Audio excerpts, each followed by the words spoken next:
CCTV 김호준의 뉴욕타임스. 네, 김호준 뉴욕타임스가 자랑하는 김영민의 시사 꿀꿀이. 오늘은 고성방가 고성국 박사님과 잠시 후에 시작하겠습니다. 김영민의 시사 돼지.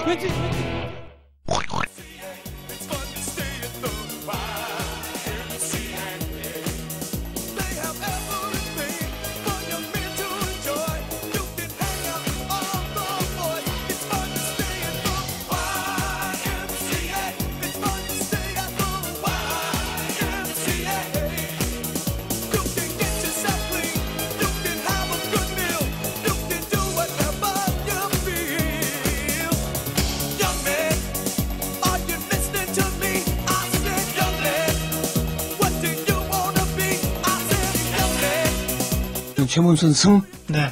아, 그렇게 점을 찢었어요? 그렇습니다. 분당은요? 거기도 그럼 손학규 승? 저는 그렇게 예측합니다. 김해는요? 거기도 이봉수 승? 네.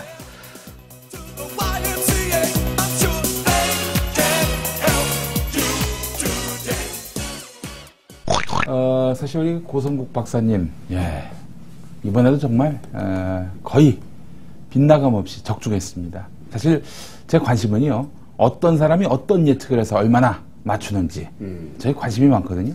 저도 잘 맞추는 편인데. 네. 어제 통화했지 않습니까? 예, 그렇습니다. 그 1시간 전에, 아니 3시간 전이었죠. 그때 제가 이제 투표 종료 3시간 전에 김어준 씨한테 전화했더니 김해가 위험하다. 강원도하고 그리고 순서도 맞추죠. 최문순이 제일 큰 격차. 네. 그다음에 손학규. 네, 분당을이 괜찮을 것 같다 분위기가 야당 쪽에 이렇게 얘기를 했었는데. 그러나 김해는 이거 위험하다. 예. 정확하게 맞췄죠. 그런데 투표 3시간 전에는 알기가 쉽습니다. 그러나 우리 고성국 박사님 같은 경우는 작년에 이광재 지사가 낙마했을 순간부터 다들 뭐 엄기영이 나오면 이거는 100%다라고 했을 때 아니다. 안 된다고 그랬었죠. 구도를 봐야 된다라고 하시더니 한 달 전에 이미 야당의 4대0 승리로 끝나지 않겠는가 이렇게 예측을 하셨습니다. 그러면서 약속을 하셨죠. 만약에 틀릴 경우 4대0이 아니면 닭을 사겠다. 오늘 나오셨을까요? 예. 들고 나오셨을까요? 예. 다 보이는데 뭘 저쪽에 서 계신데 난 이런 연출이 싫어. 냄새가 납니다. 자, 우리 고성국 박사님 모시겠습니다. 아이고 정말 닭을 사오셨어. 네. 진짜 닭 갖고 왔어. 아이고. 야, 약속을 지키시는 이런 연출을. 예. 그럼 일단 예. 닭을 먹으면서 예. 오늘 마침 이거 아셨는지 예. 최대 시청자예요. 오늘 진짜 이렇게 방청객 몰랐습니다. 방청객이 저희가 보통 한 손가락 안에 들어가거든요. 네. 5명, 6명. 아예 없는 날도 있습니다. 예. 오늘 2손가락으로 넘어왔습니다. 예. 오늘 이렇게 저희 한겨레 신문사로 닭 먹으러 오신 분, 휴가 내고 오신 분도 있어요. 심지어. 예. 월차예요. 월차. 네. 월차가 휴가지. 예. 직장 생활 안 해봐가지고. 무려 5년 했어요. 네. 아 그래요? 예, 우리끼리는 저 휴가라고 합니다. 예. 그러면 위에서 너무 다리를 하나 빼고 예. 이거 나눠서 드십시오. 네. 그래서 오늘은 말이죠. 네. 컨셉이 예. 제가 보기엔 식신원정대예요. 닭 먹으면서 예.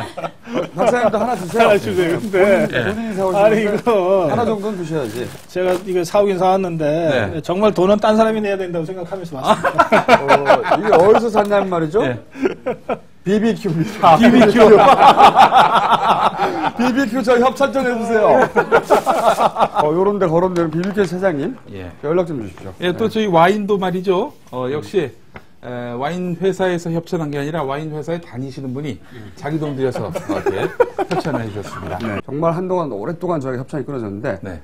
도자기가 왔습니다. 도자기가 직접 협찬해 왔어요. 도예 명가 우리 도예에서 고급 커피잔과 닭이잔을 협찬하고 있습니다. 앞으로 한 주에 한 개씩 고급 도기 제품을 제공해 주실 예정입니다. 또 맛과 영양의 종결 명품 피자 의리에라 피자 함께하고 있고요. 인사이드 피플에서도 함께하고 있죠.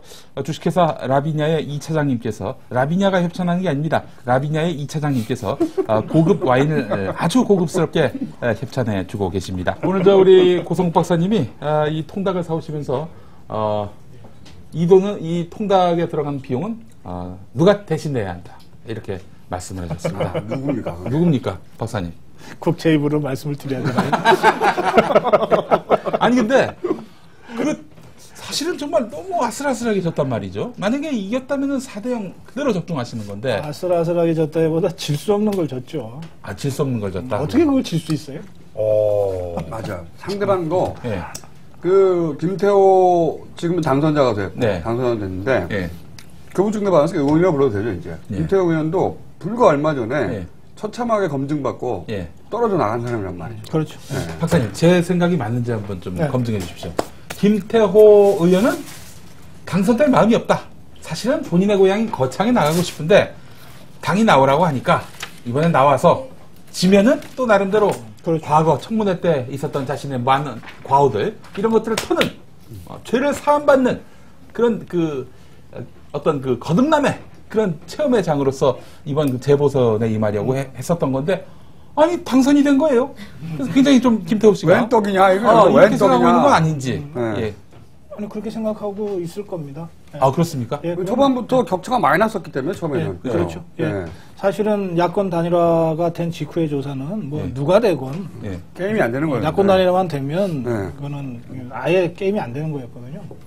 근데 어쩌다가 졌는지 정말 그거는 불가사의한. 불가사의한 겁니다. 그리고 바로 앞 시간에 저희가 정봉주 의원하고 네. 민주당 시각에서의 각 지역의 어떤 승리의 의미라든가 그런 얘기를 짚어봤는데 그분은 워낙 민주당 중심이기 때문에 그거 말고 이제 좀 객관적으로 예.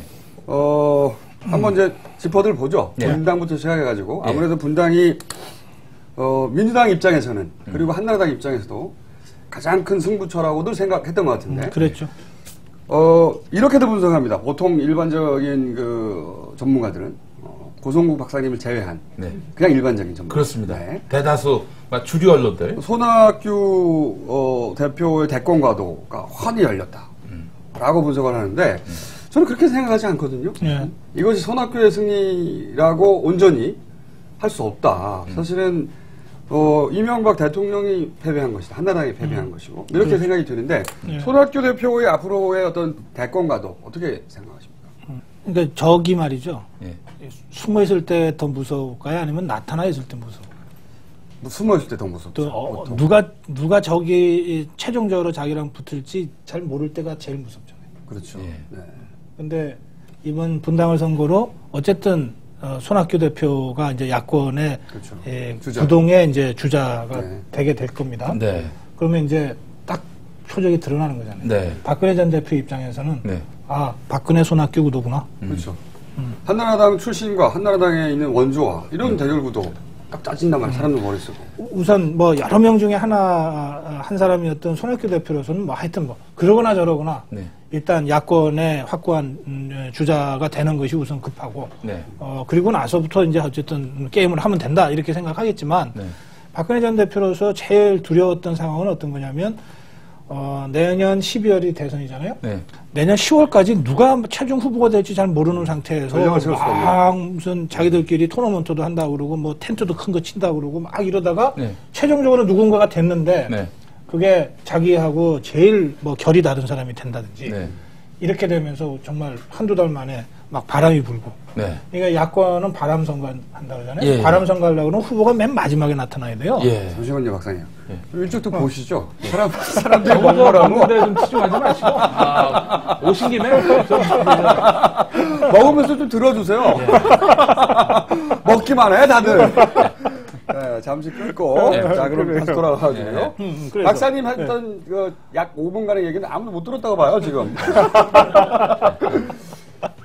그러니까 이제 박사님 말씀에 요는 손학규 대표가 사실은 이제 주자의 한 명으로 분명히 드러난 만큼 예. 그게 뭐 다른 전문가들이 평을 하듯이 대권 가도가 확 열렸고 그렇죠. 예. 굉장히 유리해졌다. 이렇게 보지 않으시는 거예요? 그렇습니다.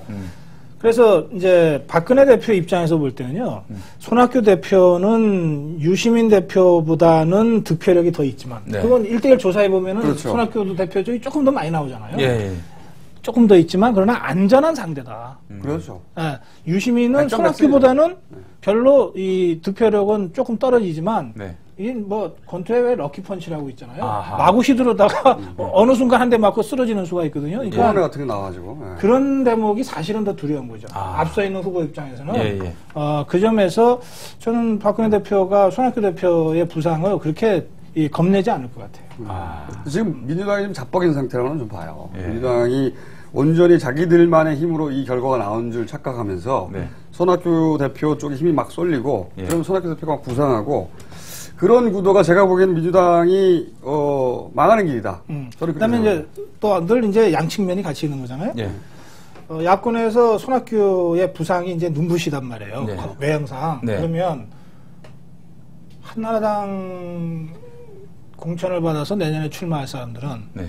이제 내년 선거는 야 힘들다 이렇게 생각하지 않겠어요? 예. 그러면 누구랑 손잡고 예. 누구랑 같이 사진 한 장 찍어서라도 뭐 이렇게 해야 될까? 네. 이렇게 따져보면요. 어떨까요? 뭐 그럴 리는 없겠지만 한나라당 후보라고 치고 옆에 누굴 세워야 되겠어요? 옆에 누굴 세우고 싶으세요? 게다가 옷도 파란색. 한 표라도 더 얻으려고. 박근혜를 세우려고 하겠죠. 네. 다른 사람은 뭐 일단 이재호를 옆에 세우겠다 이런 사람 한 명도 없었거든요. 이명박 대통령과 그건 옆에 자행이라고 이제 아니할 수 없는. 또는 뭐 김문수 지사랑 오세훈 시장이랑 말도 안 되죠. 그러니까 이게 뭐냐면 야권이 이렇게 이 손학규 대표로 딱 정리가 되지 않으면 굳이 한나라당도 이 정도로 이 공황 상태에 빠져서 내가 누구랑 손잡아야 되냐라고 하는 고민을 일찍 할 필요가 없어져요. 네. 그냥 가는데 네. 이제 여기가 딱 정해지면 이제는 정말 자기 걱정들을 해야 되잖아요. 예. 그러면 나는 누구랑 손잡아야 되냐? 이거 보면은 이제 시작한 거거든요. 예. 그러니까 그렇게 되면 오히려 아무것도 안 한 박근혜가 이 갑자기 확 새가 몰리게 되죠. 날카로운 분석이야. 박수. 자, 그렇다면은 예. 그 내년 재보선에서 지금 수도권의 한나라당 의원들 보면 상당수가 친 MB기 아니겠습니까? 그렇죠. 예. 이 사람들이 다 월박한다 이렇게 봐야 되는 겁니까? 월박은 네. 이제 친이가 이렇게 있고 예. 저쪽에 친박이 있는데 네. 친이에서 친박으로 넘어가는 거잖아요. 예. 친이가 아예 없어지면 어떻게 돼요? 월박이고 자식도 없는 거죠. 예. 지금 친이가 없어져 버렸어요. 예. 이재호 장관이 모여라 그래도 20, 30명밖에 안 모여요. 예. 그것도 그냥 눈도장만 찍는 수준이지. 네. 그럼 친이는 없는 거죠. 예. 더구나 친이의 주류는 네.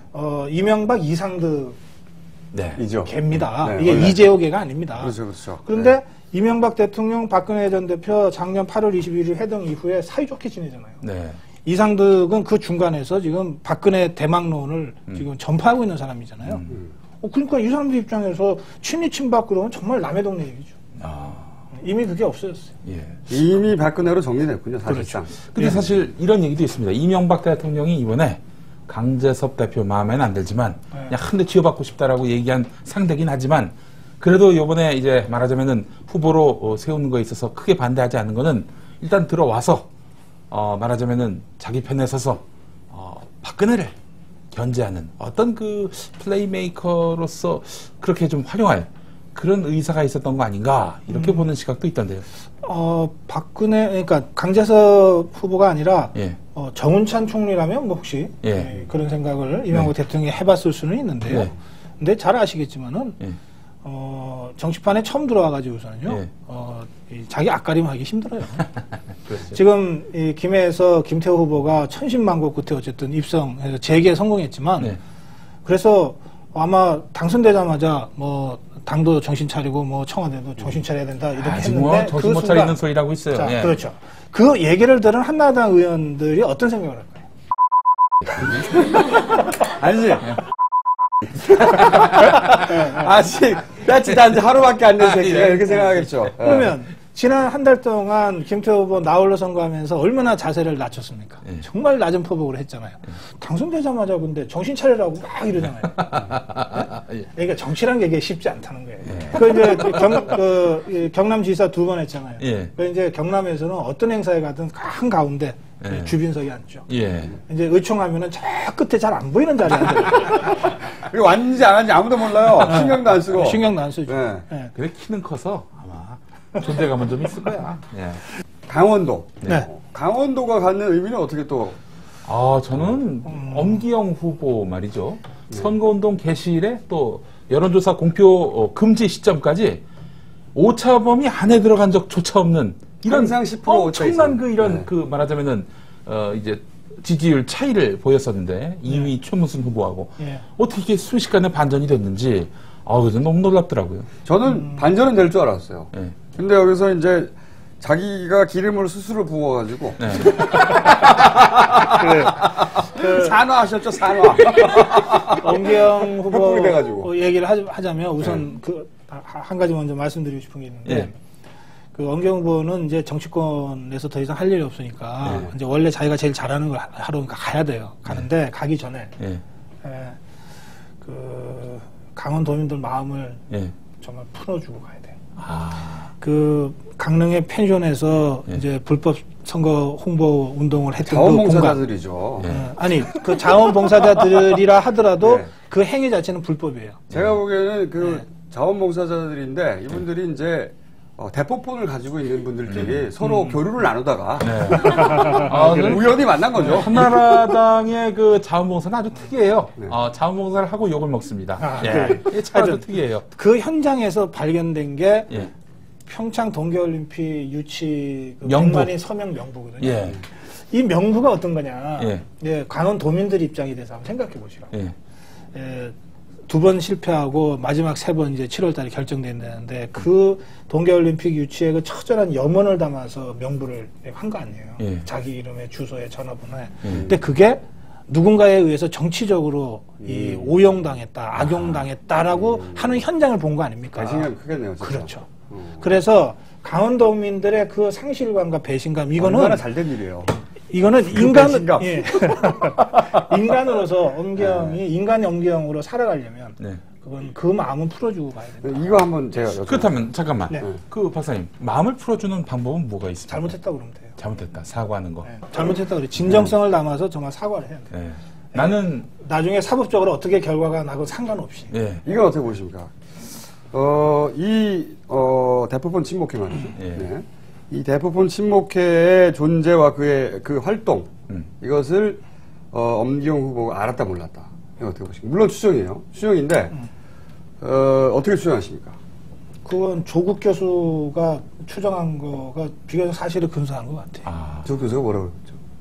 조국 교수가 트위터에 이렇게 썼죠.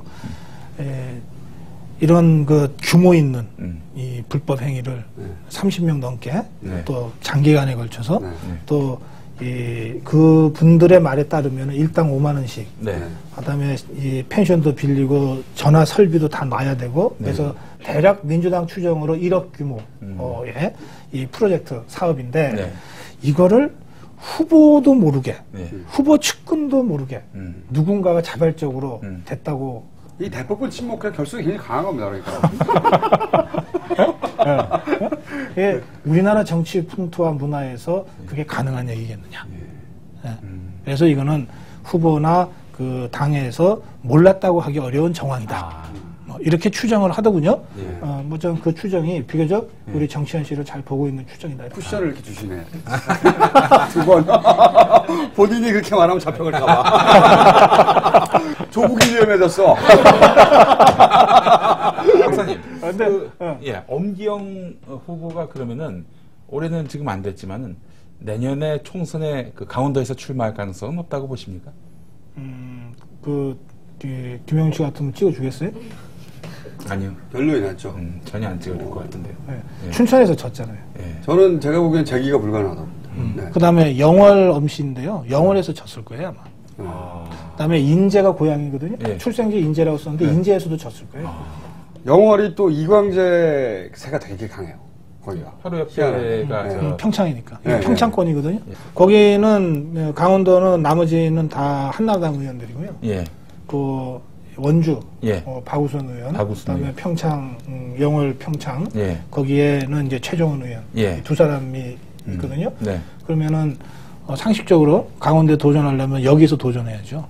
다른 현역 한나라당 공천받아 나온다는 뜻이죠 지금 말씀? 그렇죠. 그러니까 한나라당 다른 현역 의원 밀어내고 나간다는 건 말이 안 될 거고 이제 뭔가 원내위원장 자리에 민주당 현역이 있는데 가서 내가 한번 하겠다 이래야 되잖아요. 속초고성 양양 이제 거기도 이제 있습니다. 송은석 무소속 의원이 민주당에 입당을 해가지고 예. 거기도 있죠. 예. 그럼 여기 어떻습니까? 그 동해 삼척의 최연희 의원. 그거는 뭐 박빙의 승부가 될 것 같은데. 거의 3파전이죠. 예, 예. 아니 근데 저는 한나라당에서도 근데 네. 죄송한데요. 그렇게 꼭 엄경 씨를 정치를 시키고 싶어요? 아니 그게 아니라 또 그 지명도가 또 대통령급이니까 내년에 또 나올까봐. 혹시 할까봐 걱정돼가지고. 내년에 또 우리를 웃길까봐. 기왕의 인지도가 대통령급이면 예. 대통령에 도전하라 그러세요. 대통령이. 예. 그럼 그럼 한나라당의 정동영이 되는 겁니까? 아니, 근데 이번에 저 최문순 지사의 네. 당선은 너무나 쇼킹한 사건이 아닐 수가 없는 건데, 어떻게 보시기에 이광재 덕이라고, 이광재 덕은 한 몇 프로 정도 되고, 본인의 어떤 능력, 노력, 예. 이건 한 몇 퍼센트? 334라고 생각합니다. 334. 이광재 3. 그다음에 엄기영 3. 그 3회 말이죠. 2.9는 이명박이에요. 최문순 4. 그래도 최문순의 공이 제일 크다 생각하는데요. 예. 우선 생기기를 강원도적으로 생겼잖아요. 정말이에요. 예. 굉장히 향토적이죠. 예. 손을 잡으면 강원도적 힘이 느껴져요. 거칠거칠하고. 예. 이게 무슨 국회의원 손도 아니고. 예. 그건 제가 말이죠. 보기에는 로션을 안 발라서 그래 그냥. 그래서 TV 토론이 제일 많았던 곳입니다 이번에. 예. TV 토론에 사람들이 한 10분 보다가 끈 사람들은 최문순이 별로 안 좋아한대요. 뭐 MBC 사장이니까 뭐 잘할 것 같았는데 네. 뭐 말도 떠듬거리고 네. 뭐. 근데 한 20분 30분만 보면 그 매력에 인간적 매력에 빠져들었다는 네, 겁니다. 맞습니다. 그리고 제가 보기에는 엄기영 전 후보도 아니죠 이제. 네. 전 국민 앞에 정치가 폭로됐어요. 그동안 굉장히 시크했어요. 13년 동안의 앵커로서의 네. 지성미 이런 것들이 대단했는데, 몇 주면 다 까먹네요, 그게 보니까. 네? 단박에. 그게 몇 주에 까먹은 건 아니잖아요. 이를테면 예. MBC 사태로 2번이나 먼저 까먹었잖아요. 예. 근데 그때는 사람들이 긴가민가했어요. 예, 긴가민가했지만 MB가 또 이렇게 짓누르는데, 그것도 긴가민가했지만 그때도 알 사람은 이제 알게 된 그렇죠. 거죠. MBC 이제 내부자들 얘기 들어보면 원래 그런 놈이야 이런 얘기 했었는데. 그때부터 이제 사람들이 아닌 것 같아. 뭐 근데 이상해. 거기까지는 네. 품성의 문제였어요. 품성. 네. 그런데 이제 능력의 문제가 드러난 거죠. 이번 토론회 때 그게 사실 여실히 드러났죠. 첫 번째 토론회 때 시청률 굉장히 높았지 않습니까? 그러니까 강원도 사람들이 정말 최문순이 누군가인지 궁금하고. 두 번째 시청률이 높았습니다. 두 번째였나? 예, KBS. 10몇 프로 나왔던 거. 17%. 네, 네. 그거 굉장히 높은 거죠, 토론회는. 그때 바로 지난주 저희가 봤던 그 동영상. 유명한. 예.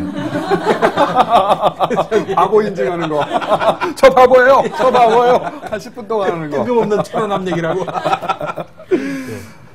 정치가 폭로 나서 제가 보기에는 한나라당에서도 아까워하지 않는 카드가 될 것 같아요, 저는. 별반. 그렇죠. 뭐 아까운 사람은 아직 제가 못 봤습니다. 근데 이제 이번에 강릉 펜션, 그게 끝까지 갈까? 이것도 궁금해집니다. 그냥 대충 쳤으니까 덮어지는 건지 아니면은 발본색원을 해서 엄기영 형님이 자칫 이렇게 될 가능성도 있는 건지. 글쎄요. 그렇게 될 가능성은 없다고. 그건 선거법 사건으로 구속까지 가는 것은 벌금이죠, 아주 벌금. 특별한 경우고요. 예. 예. 근데 벌금은 아마 피선거권 박탈형은 나올 가능성이 있죠. 200이 그러니까 넘어가던가요? 지금 100만 원이면 이제 피선거권이 100만 원, 아예 100만 원이니까. 되는 것인데요. 지금 요 사건에 대해서 엄기영 후보 측은 자기가 몰랐다는 거거든요. 예. 그렇죠. 그러니까 알았다고 하는 것이 확인이 되면 예. 이제 책임을 져야 되는 건데요. 그 부분은 이 정황상 검찰이 얼마든지 밝혀낼 수 있다고. 의지가 있느냐 없느냐. 예, 의지의 문제죠. 그리고 제가 보기에는 이제 엄경 전 후보를 위해서 누군가가 대신 몸빵을 해줘야 되거든요. 예. 그러면. 예. 근데 이제 그 이전에야 그 이명박 대통령 각하에 예. 은총과 예. 뒤에서 이제 돌봐줌을 당하고 있었는데 예. 이게 똑 떨어질 거 아니에요. 예. 몸빵 대신해 줄 사람이 나오겠는가 이런 생각도 합니다. 예. 그래서 자기가 몸빵 다 뒤집었을 수도 있다. 만약에 이 엄경을 더 이상 카드로 생각하지 않을 경우 한나라당에서 그렇죠. 예, 버려지는 거예요. 한나라당으로서는 꼬리 자르는 그런 효과도 있는 것이고. 그렇죠. 근데 이번에 그런 얘기도 있습니다, 박사님. 엄기영 후보가 낙선하게 된 결정적인 배경은 언펜션 사건 그 자체보다는 그 이 처리 과정이 너무 그 서툴렀고 말하자면은 이렇게 그 여성들 분유값 벌라고 나온 이런 아기 엄마들 이런 분들을 말이죠. 난 모른다 저 사람들. 왜 저러지? 이런 식으로 나오는 태도에 그 사람들한테 책임을 전가했고 예. 그 두 가지죠. 대응 과정에서 이제 유권자들이 마음을 상하게 한 것은 네. 책임 전가하는 모습. 예. 그다음에 두 번째는 이른바 물타기 맞불 작전이라고 최문순이도 이런 거 했잖아. 문자. 라고 하면서 허위 문자 메시지를 막 이제 맞불 작전한 겁니다. 근데 뭐 그 부분도 이제 선관위가 조사를 해야 될 것인데요. 네. 근데 이제 사람들이 딱 보기에 펜션에서 30여 명이 그 불법적으로 전화 홍보를 한 것과 여기에 이제 문자 메시지로 이렇게 했는데 그 자체는 선관위에 다 허가 받고 한 거예요. 문자까지. 그러니까 5번을 보낼 수 있으니까 5번 중에 한 번이고 이렇게 문자를 요런 문건, 요런 문맥, 요런 문장으로 해서 보냅니다. 네. 라고 선관위한테 사전에 보여주고 허가를 받은 거예요. 예. 근데 거기에 그 문장이 허위냐 아니냐 이게 이제 쟁점이거든요. 예. 그러니까 이거하고는 전혀 좀 차원이 다른 다른 문제다라고 네. 하는 것을 유권자들이 직감적으로 느낀 거죠. 예. 그러니까 이게 너무 좀 맞불 작전도 좀 심한 것 같다. 형평의 문제가 있는 건데 설사 이게 사실이라 하더라도 네. 이제 그렇게 두 가지로 이제 마음이 상했죠. 인간 댄데미가 들킨 거죠. 네. 한마디로 말하면. 예. 그래서 요 놈은 아니다. 나가리. 이렇게 된 거고 제가 보기엔 회복이 어렵다. 내년 총선에서 강원도는 어떻게 이제 좀 가늠할 수 있지 않겠습니까? 그렇죠. 이번에 이 최문순이 이긴 지역, 네. 그 시군 단위로 다 나오잖아요. 그럼 영서 충청이 지역은 안으로 상당히 영서 지역은 거의 다 최문순이 이겼거든요. 예. 그러면 그 표대로 내년 총선에 나온다고 보면 네. 지금 한나라당, 민주당이 7대2인데 2대7로 될 수도 있는 거죠. 어허. 충분히 그럴 수가 있습니다. 그러면 이제 전통적인 야도가 되는 겁니까 이제? 그리고 전통적인 건 아니지만 근데 약간. 그 강원도민들이 이런 말씀하시더라고요.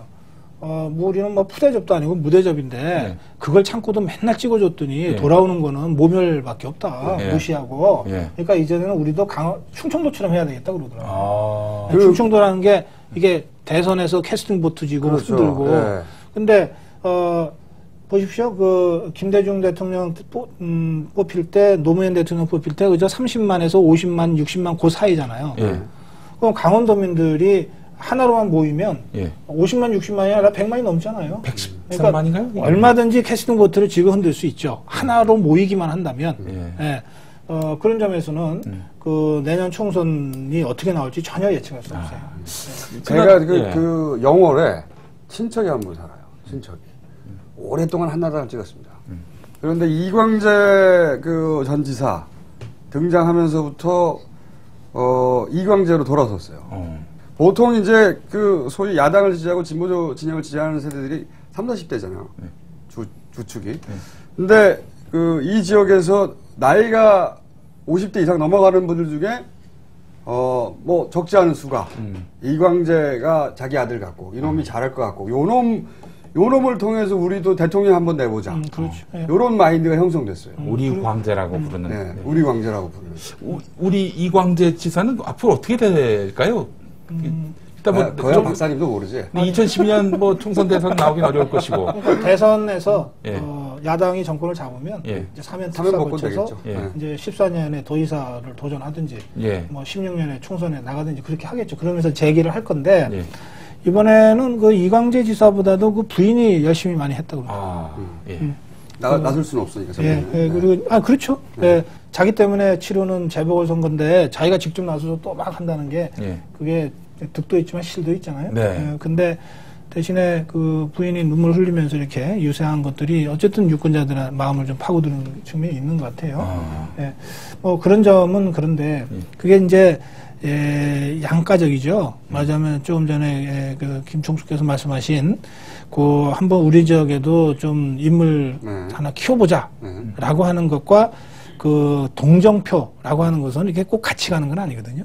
일시적으로는 이게 같이 모일 수가 있지만 큰 인물로 가려면 동정을 넘어서는 뭔가 무슨 미래 비전과 무슨 전망과 이렇게 가야 되잖아요. 근데 이제 이번 선거는 이광재 입장에서는 이제 불가피하게 정말 눈물로 호소하고 읍소하는 식으로 갈 수밖에 없었지만 다음 선거는 그렇게 가면 안 되죠. 네. 그렇습니다. 기회로 가보죠. 문제 기회로. 먼저 하세요. 잘못했죠. 잘못했습니다. 저는 이건 사실 앞에도 얘기하는 건데 이해가는 그러니까 왜 그랬는지는 이해가요. 저는. 그리고 참여당에 대해서도 제가 항상 아니 그 애도를 꼭 정당으로 해야 되냐. 그냥 신민운동 차원에서 남았어야 되는 정당이다. 라고 참여당에 가서도 얘기를 한 적이 있어요. 그렇지만 참여당이 왜 만들어졌는지는 심정적으로 굉장히 이해갑니다. 마음 줄 곳이 없는 거거든요. 유시민도 개인적으로 좋아합니다. 그래서 다 뭉쳐서 얘기하면 그럴 수밖에 없었던 선택들, 당 대표였기 때문에 당 대표를 맡은 이상 사실은 원내 진출해야 되거든요. 원내 진출하면 상징적인 효과도 있지만 사실 지원금도 달라져요. 그렇죠. 총선 앞두고 굳고. 그러니까요. 돈도 나오고 이거는 조직을 움직이고 대표하는 사람으로서 어떻게든 달성해야 될 물론 그 과정에서 잡음도 많이 있었지만 그렇게 해서 달성하고 나면 이제 그 잡음들은 극복할 수 있을 거라고 생각했을 거예요. 아마도. 실패보다 더 큰 거는 아까 왜 실패하고 나서 그 후속 그만 좀 쳐먹어. 제가 닭간머리 다 먹었습니다. 이거 봐봐. 이거. 너무 질문이 길어. 내가 이럴 줄 알고 먹었잖아. 엄기영 후보가 후처를 잘못했다는 얘기 했듯이 제가 참여당 이제 이렇게 되고 나서 바로 직후에 참여당 내부의 분위기를 좀 보려고 게시판도 가보고 또 아는 사람들하고 얘기도 들어보고 하면 그런 얘기를 해요. 그러니까 민주당이 도와주지 않았다. 근데 이런 태도 자체가 사실은 민주당이 도와주지 않았다는 말을 하면 안 되죠. 그게 사실이긴 하지만 그럼에도 불구하고 자기들이 시민들을 설득해 자기 표로 만들어내야 되는 게 정당의 능력이잖아요. 이런 태도를 가진 한 사실은 내가 보기에도 굉장히 치명적이다. 아니, 이것을 하는 거야? 본인의 생각을 그러니까 얘기하는 거야. 이것이 이들에게 교훈이 될 것인가? 오히려 자기들을 결속하게 만드는 역할을 하게 해버린다면 아마도 물론 원심력에 의해서 떨어져나가는 사람도 있겠지만 또 어느 정도 더 결속하게 된단 말이죠. 박사님 여기서 근데, 맞습니다 한마디만 하십시오. 맞습니다. 맞습니다. 하고 예. 넘어가자고요. 예, 근데 네. 내년 총선까지 국참당이 남아 있을까요?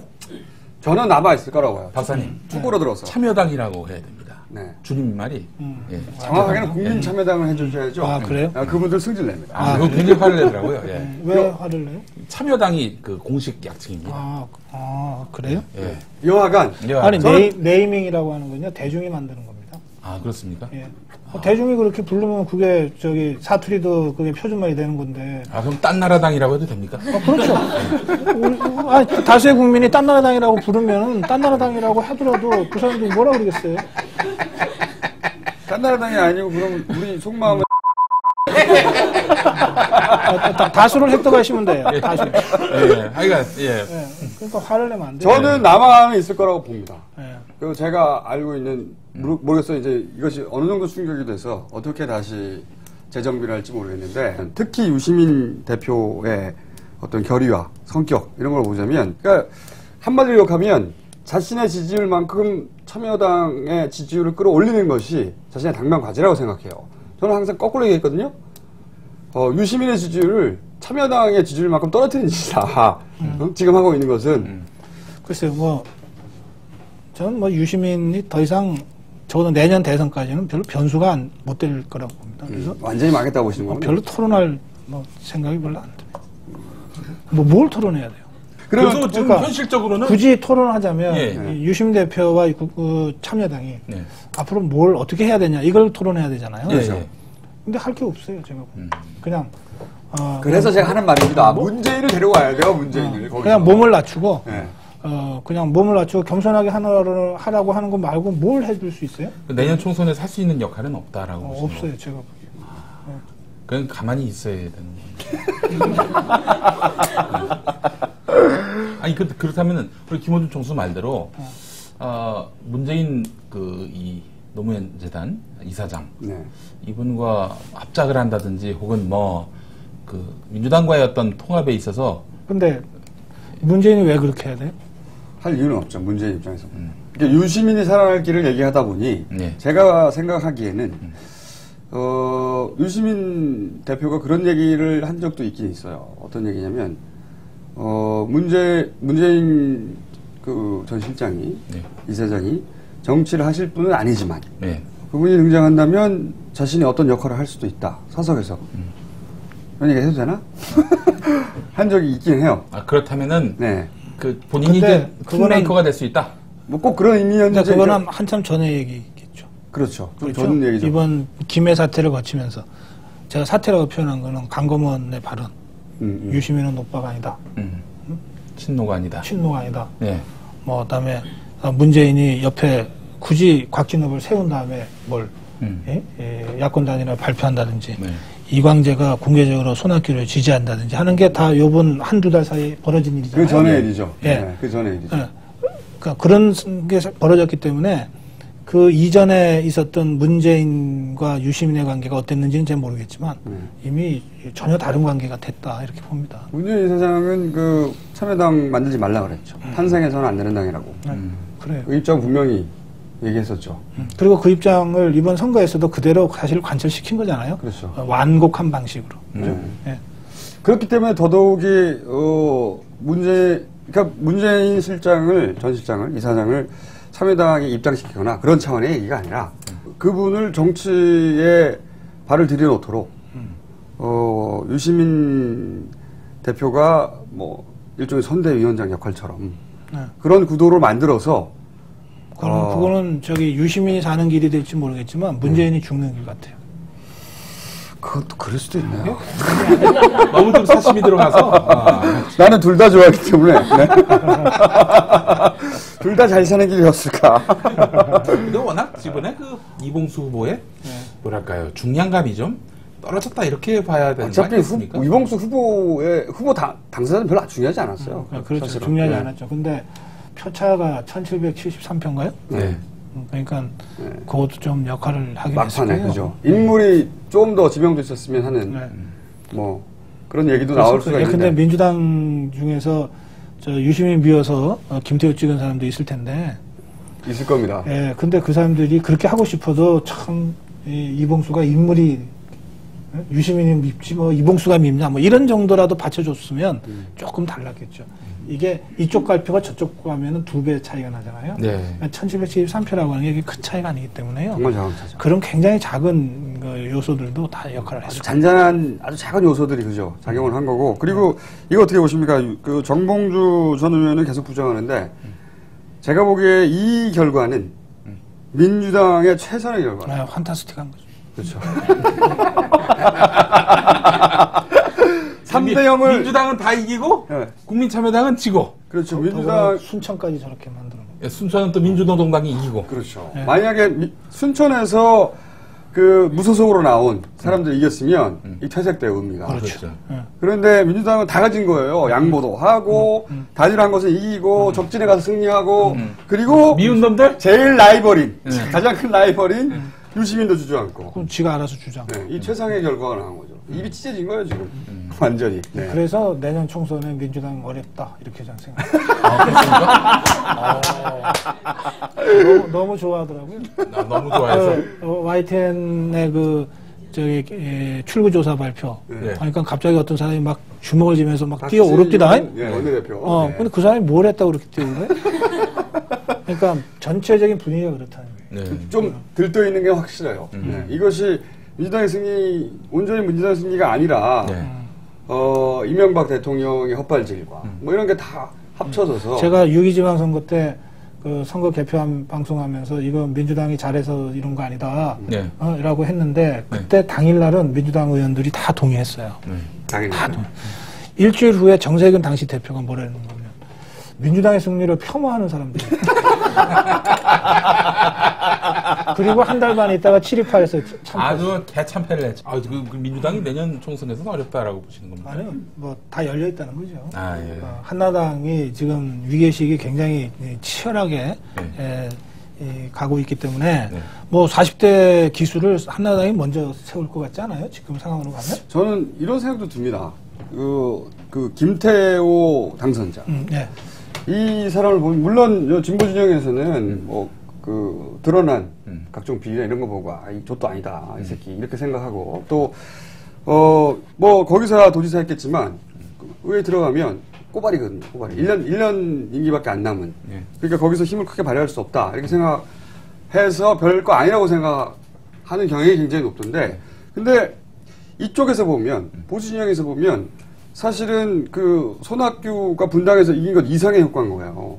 생활한 그 적지에서 유시민을 눕히고 노무현 성지에서 군수부터 시작해서 스토리가 있단 말이죠. 저는 그 김태호를 청와대에서 굉장히 크게 써먹으려고 하는 의지가 있을 것이다. 확장성이 있지 않겠는가? 총리를 지명할 만큼 그런 게 있었죠. 근데 아까 제가 시작할 때 잠깐 말씀드렸죠. 그런 해석이 가능했는데 당선 소감 제 일성으로 다 까먹었다. 한번 기억해 보세요.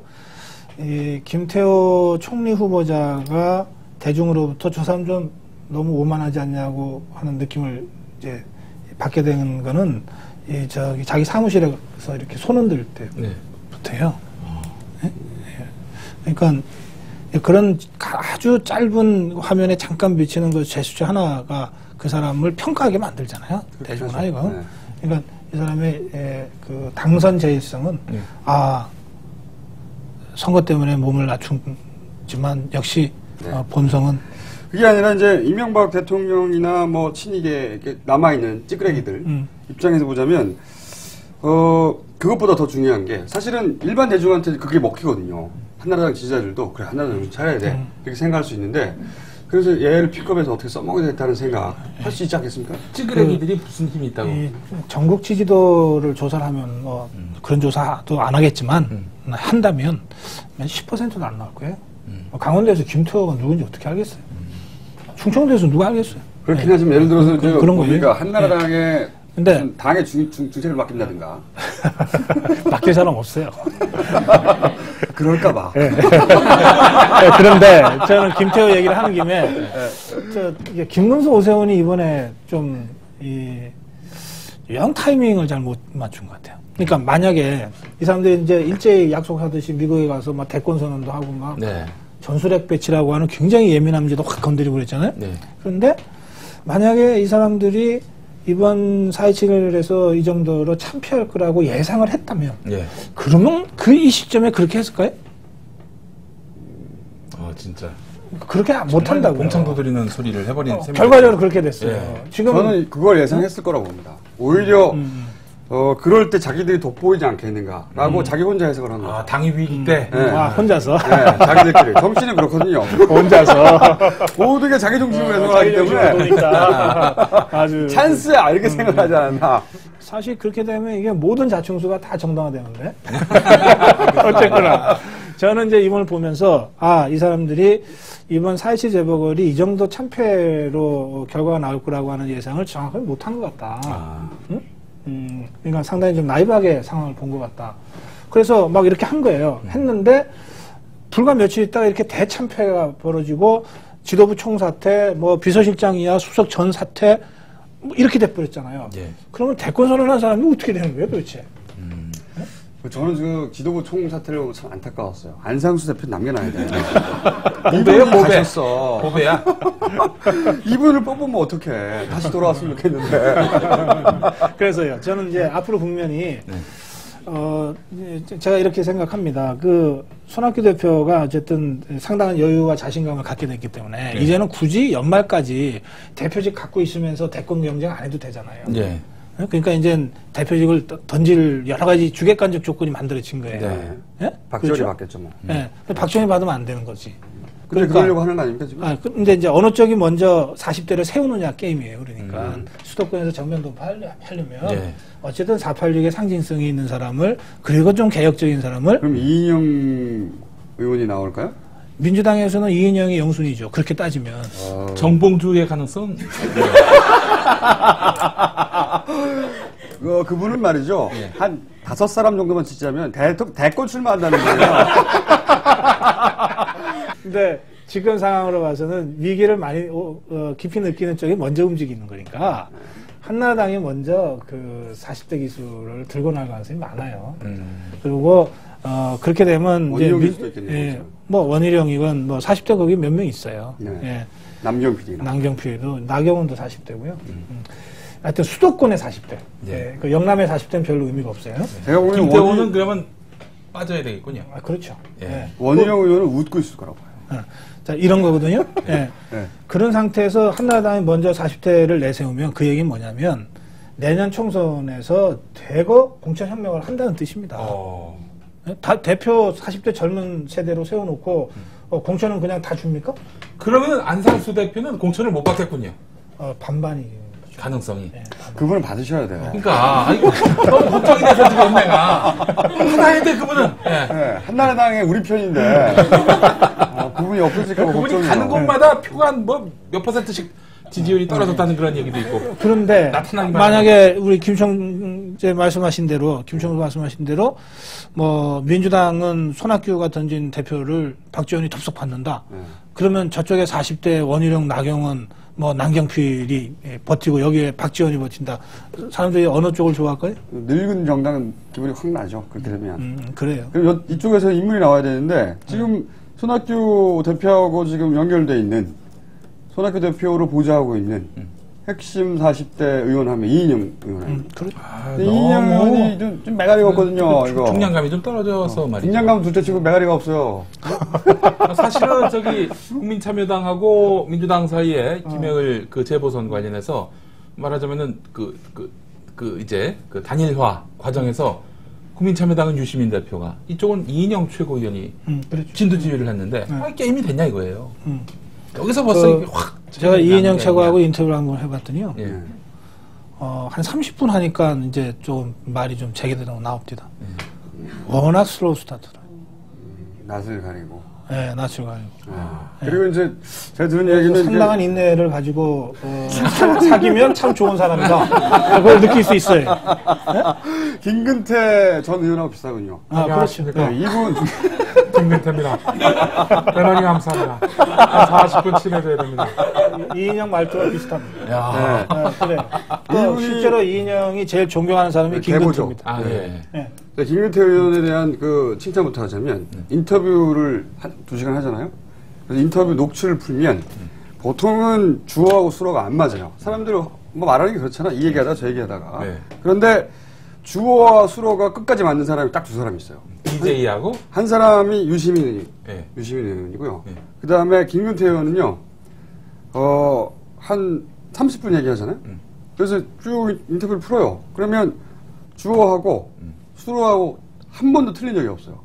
다만 그 사이에 자. 수로가 나오기 전에 자. 아니 저 김대중 대통령도 네. 그 양반 것도 제가 한번 풀어봤었는데 네. 그 양반도 주술이 아니, 맞아요. 네. YS도 주술이 잘 맞아요. 그분 너무 짧잖아요. 문장이. 그러니까 틀릴 리가 없지. 그분은 보호하고 목적어가 거의 없어서 이제 주술이 맞을 수 없는 거 아니겠습니까? 주어도 거의 생략하거든. 그래서 김근태 이러나 저러나 맞추면 되는 거니까. 아니 어떻게 저 김근태 전 의장 이분을 조금 폄하하는 분 얘기로는 이런 얘기도 하더라고요. 맞는지 안 맞는지 한번 좀 검증해 주십시오. 그분이 이제 서울 상대를 나왔거든요. 근데 서울 상대가 예전에 태능에 있었다고 얘기를 들었습니다. 근데 이제 보통 이거는 서울 물리대 대학로 쪽에서 그래요. 했었는데 이분이 서울 상대에서 유일하게 온 이거 하는 사람이었다는 거예요. 그 맨날 느려가지고 붙잡혀요. 그래가지고 너의 그 같이 주모자가 누구냐, 동지가 누구냐 막 모르면은 자기밖에 안 왔으니까. 그래가지고 끝까지 버티다가 결국에는 마지막까지 고초를 당해서 결국에는 민주화의 상징이 된 거 아니냐 이제 뭐 이런. 그거는 악의는 없는데 네. 그 낭설이에요. 낭설입니까? 네, 제가 이제 김근태 의장하고는 털어놓을 사람이 없어서. 아는 사람이 없는데 누구에게? 웃겼어. 오랜만에 웃겼어. 84년 5년에 민청년 같이 했는데요. 아 예. 말은 굉장히 어눌하면 좀 느리잖아요. 네. 몸은 엄청 빠릅니다. 그래요? 예, 운동도 열심히 하고. 그분이 움직이는 거 못 봐가지고. 그때는 민청년에 이제 의장을 할 때는요. 네. 예, 조직의 수장이잖아요. 예. 조직의 수장도 뭐 이번 주 토요일 날 뭐 이를테면 유인물을 이제 가가호 방문하면서 이제 돌린다. 그럼 이제 갖고 가다가 걸리면은 구속이에요. 네. 그때는 보통은 네. 지도부는 중요한 사람들이니까 하지 말고 예. 밑에 신부자들만 하잖아요. 예. 민청년에 그 운동의 그 풍이 있어요. 위에부터 한다. 그래서 의장이 잡히면 부의장이 이때 머리 하면 된다. 네. 그래서 늘 같이 그걸 했습니다. 그때 보니까 몸이 엄청 빠르다. 4분밖에 안 남았는데 무슨 얘기를 더 할까요? 이명박 얘기하죠, 이명박. 앞으로 그렇죠. 이명박은 어떻게 될 것인가? 이명박 대통령이 네. 제일 고민하고 있는 대목은 레임덕이 올까 또는 퇴임후가 뭐 이런 거 아니겠어요? 네. 그렇죠. 지금 박근혜가 밀어준다면 네. 그러면 레임덕은 잘 안 올 거예요. 예. 와도 뭐 이렇게 속도가 늦거나 예. 조금 오거나 그럴 거예요. 그러니까 지금까지 이명박은 박근혜를 잘 관리하고 있는 거죠.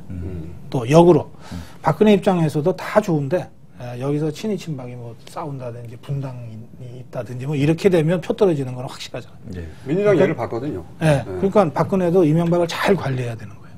근데 지금까지 잘 관리하고 있는 거지. 네. 동남권 신공항 가지고서 정면 충돌할 거라고 다 사람들이 봤는데 둘이 하려다가 싹 비켜가잖아. 네. 그리고 바로 특사 보내고 이렇게 서로가 이렇게 이거 상부상조하고 있어요. 예. 8월 21일 날 둘이 만나서 약속한 게 그거 아니에요? 예. 대통령은 정권 마무리 잘하고 예. 그다음에 박근혜는 정권 장출 잘하자. 서로가 도와주자. 그걸 아직 지키고 있어요. 이 상태에서는 심각한 레임덕은 없습니다. 예? 여건이 딱 이렇게 버티고 있으면 대통령 레임덕은 어느 정도는 막을 수 있어요.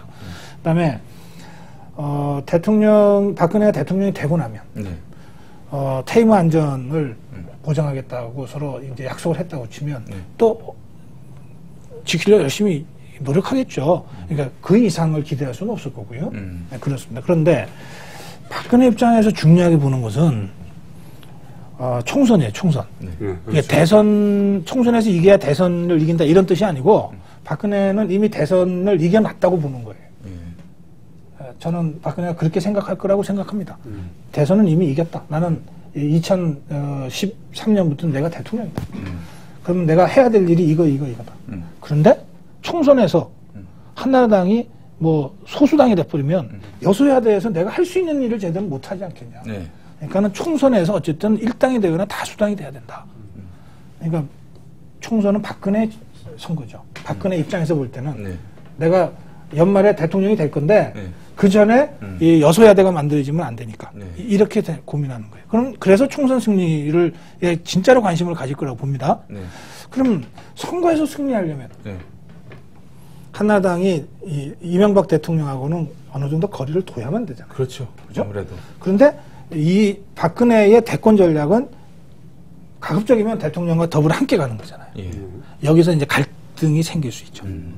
이 지점을 박근혜가 어떻게 세련되게 잘 해결하고 갈 거냐. 이게 제가 앞으로 보할 제일 중요한 포인트다. 재미있는 관전 포인트라 이렇게 저는 생각합니다. 그러니까 총선, 그러니까 공천 시점쯤에 그 갈등이 그게 달하겠네요. 그렇죠. 어느 선택을 할 것인지. 그게 올해 말입니다. 그게에서 갈라지면 이명박 레임덕도 한꺼번에 오는 것이고. 그렇죠. 예. 그러면서 서로가 상처를 받게 되죠. 근데 이명박 시대의 그 짐을 덜고 가야 되지 않겠습니까? 그걸 안고 간다는 건 이명박 시대 짐이 박근혜한테 없어요, 국민들이 사실. 그렇죠. 지금 말씀하신 대로 국민들이 이명박의 짐과 박근혜는 다르게 봐요. 네. 그동안 박근혜가 그렇게 해왔기 때문에. 그걸 유지했죠. 지금까지. 그래서 박근혜 입장에서는 이 노골적인 차별화를 안 하더라도 그 부담을 안 질 수 있는 거예요. 예. 야당이 할 일 한마디로 정리해 주시죠. 예. 이런 그 구도라면은 네, 뭘 주의하고 박근혜 이명박 사이의 어떤 그 공생의 어떤 그 기조가 당분간 유지된다는 얘기인데. 야당이 할 거 딱 하나만 얘기하면요. 빨리 세대 교체하는 거. 고성국 박사님은 한 달에 한 번씩 뵈니까 너무 그리워요. 더 자주 뵐까요? 네. 자기 나오지 마요. 제가 한 달에 한 번 나오겠습니다. 지금. 오늘 여기까지 하겠습니다. 고맙습니다. 네, 감사합니다.